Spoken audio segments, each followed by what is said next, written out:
Hi class, my name is Denise Arrington and I did music as a vehicle for social change. So one of the key concepts that we talked about a lot this semester was the power of language and words. So for my final project, I focused on the power of language and how it's relevant in music and how music can be used as a vehicle for social change. Music isn't the answer for change, but it is a valuable resource to help progress. So, music can change the world because it can change people. So, music is arguably the most significant and powerful art form as it is one of the only mediums with the power to transcend cultural, racial, regional barriers. Music has the power to connect people by creating communication and cultivating unity. With all its power, it also has the ability to be the uniting and driving force behind movements. It is not new or uncommon for music to be used to push social and political boundaries and to influence change.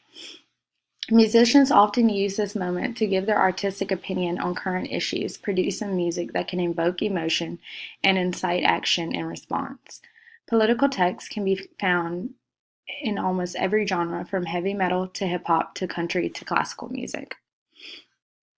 So I included this picture of Woody Guthrie and his guitar that was famous for saying this machine kills fascists. So within the last year, we can think of countless times politics and music were woven together in the form of song lyrics, video, or performance. However, contrary to popular belief, music hasn't just now become politicized. For centuries, music has been used to provide a platform for commentary on current issues, to raise awareness, to amass allies, and influence political and social change. The New York Daily News article discusses how even the Greeks welcomed music into the political realm and realized its power and strength. And so I included this picture of Plato and this quote from him that he said, and he warned the Greeks that any musical innovation is full of danger to the whole state and ought to be prohibited. When modes of music change, the fundamental laws of the state always change with them. And so, in this quote, Plato was basically just talking about how music could be a danger and could pose a threat to politics and to government. Because when music changed and when artists started moving towards other things to discuss and express themselves, that the laws of the state and the country normally move in that way because it's normally a response and reflection of how the country or state feels about that situation as well. So Plato warned the Greeks because he had knowledge and understanding of the power of music. Music with a message can provoke change and be a driving force behind social justice and political movements. Music is often used as a resource for social movements. Artists make political songs to raise awareness, but can serve as a source of recruitment and allyship for the cause. I picked this topic because music constantly surrounds and influences our society and social norms as it shifts and pushes boundaries. Music employs the power of language to discuss issues that plague our society, such as suicide and mental health, racism, classism, sexism, violence, and political injustices. While it can do all of these, at the very base of its principle, music provides us an outlet and is often a source of joy and hope. So, humble, strong beginnings. Political songs in America can be dated back to the 18th century, but the 19th century encapsulates the most notable beginnings of political music and protest songs. During the 19th century, music reflected the current issues at that time. From slavery to women's suffrage and the Civil War, Many Negro spirituals that came about during this time have also been interpreted as protest songs against slavery and oppression. The Hutchinson Family Singers became one of the best known groups during this era, with protest songs ranging from topics of abolition to women's rights. The group gained a following and many fans, including Frederick Douglass and Abraham Lincoln. And here's a picture of them. Okay, so the 20th century was a very significant time period for protest songs. The early 20th century gave rise to the labor movement, the Great Depression, anti-communism, racial discrimination, and class struggles. The 20th century was also significant because of the introductions of jazz and other influences to music. During the early part of the century, artists like Woody Guthrie became known, and songs like Strange Fruit about lynching rose to fame. And here's a picture of Billie Holiday, who remade that song, but her version is the most famous, I think, of the recordings of it. So the 1960s ushered in the most significant era of protest music within the 20th century. With the start of the civil rights movement, the Vietnam War, and the rise of the New Left and hippies, protest music moved towards social activism. During this time, there was a lot of anti-war and peace protest music being generated. Artists like Bob Dylan, Joan Baez, and John Lennon permitted peace in their music, and songs were often laced with anti-war messages. Soul singers such as Nina Simone, Marvin Gaye, and Sam Cooke wrote and performed songs that emphasized the need for equal rights and shed light and rose awareness of the civil rights movement. Now, a lot of their songs were they kind of reflected what it was like to be Black during this time in America, whereas songs by like Bob Dylan and John Lennon were more about the war and about peace and spreading love, which are also concepts that we kind of talked about in class, as far as peace and what peace looks like. And so I thought it was really interesting that when that came up in my research. So marches like different civil rights marches, most notably like the Martin Luther King Jr. marches, and musical events and concerts such as Woodstock gave protest music artists a platform and a place to perform their songs and voice their opinion on the state of current issues.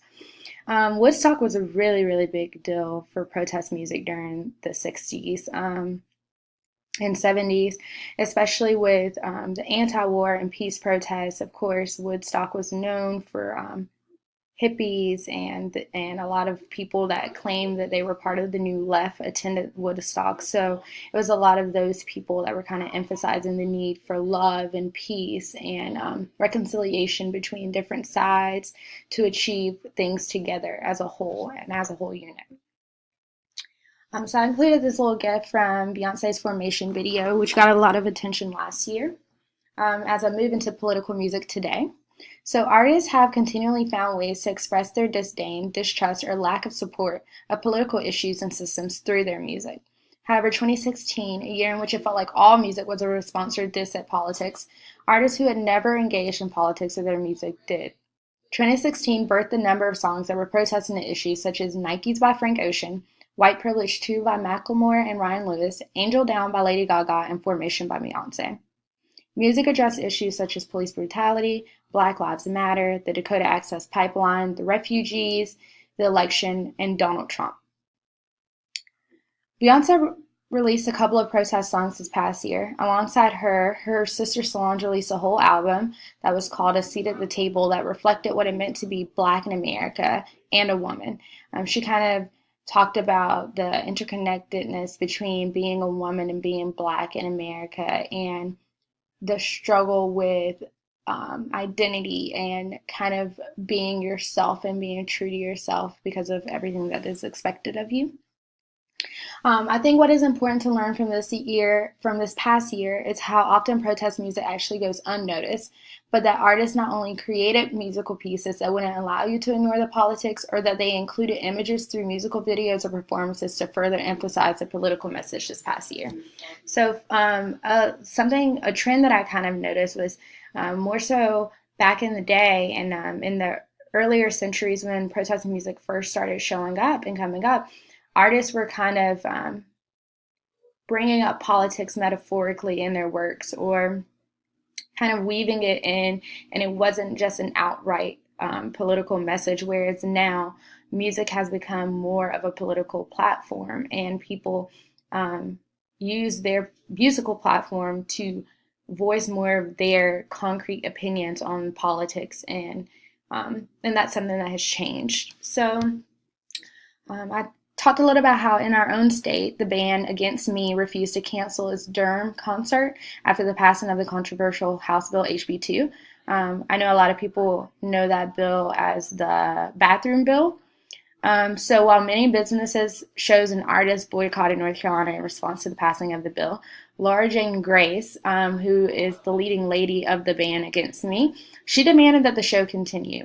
There was actually a quote that is included in the article, the Billboard article, about how she said that visibility was more important now than ever, and that was a reason why she demanded that the show go on. But during their live show, she actually set her birth certificate on fire, and it was in protest to the bill. So, artists like Kendrick Lamar are known for being more vocal. His 2015 album, To Pimp a Butterfly, detailed his own anxieties and how being black in America influenced some of those feelings. So, he's been criticized heavily for his outspokenness about being black in America and how that's affected him, from his lyrics to certain performances. From in one of his songs from his most recent album, Damn, Lamar includes a part of this clip from Fox News. So on his new album, he has a song called DNA, and he kind of talks about all the things that go into his DNA of making him a black male.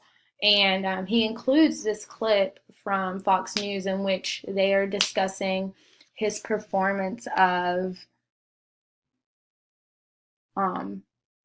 All Right from To Pimp a Butterfly at the BET Awards the previous year, and how he stood on top of a cop car and basically, raps his song. And they basically criticized it very heavily. So, in even more recent news, Brad Paisley and Carrie Underwood opened up the Country Music Awards with a spoof referencing Trump. They actually mocked him, and they began the show with a parody song called Before He Tweets. And they made references to some of his tweets, and like the Rocket Man, and about how just basically his behavior and how he tweets recklessly. So I thought it was pretty interesting that this happened not too long ago, and that this kind of just shows that music artists have a platform in which they can speak out about certain things like this and bring attention to it. So for some fans that may not have Twitter, or may not be on Twitter and see the things that Trump tweets, it was interesting to me that they included that in the show. So while I do not think that music will ever be able to make a change by itself, I definitely think that it can be a catalyst for activists and allies to make a plan and take action for change. Music, with its use of language and words, is a powerful resource for artists to empower others and make a call to action. Beyond its ability to be a catalyst for change, music is also a safe haven and a beacon of hope. Protest music often validates people's emotions and feelings and reassures them that they are not alone in the fight for justice. Music also has the power to make us hopeful for change and for a better time. It often holds us close and helps us get through the rough times. And I must say, in this current climate, this current political climate, it's definitely a necessity. So I ended my presentation and my project with a quote from John Bass, the social activist and folk singer, who says that social change is never really made by music. It has to be backed up by what you do. So I just kind of wanted to end my project with that, and for us to think of how music influences our beliefs and our stances in the political realm, or if it doesn't have any effect on that. And just for you, what music means to you and how that can help you be some type of change. I know for me, something that isn't included in this presentation was Logic and his song that is the number to the suicide hotline. I felt that this song has a very, very powerful message, and though it may not be political in the terms of in the term that is not directly related to politics, I definitely think that it's related to social activism and social justice as we fight for mental health to be taken more seriously. And so I just ask that I hope that this project and this presentation inspires you to think of some of your favorite artists and some of your favorite songs, and the change or issues that it brings up and brings awareness to, and what you can do to help progress that movement. Thank you. Have a great day.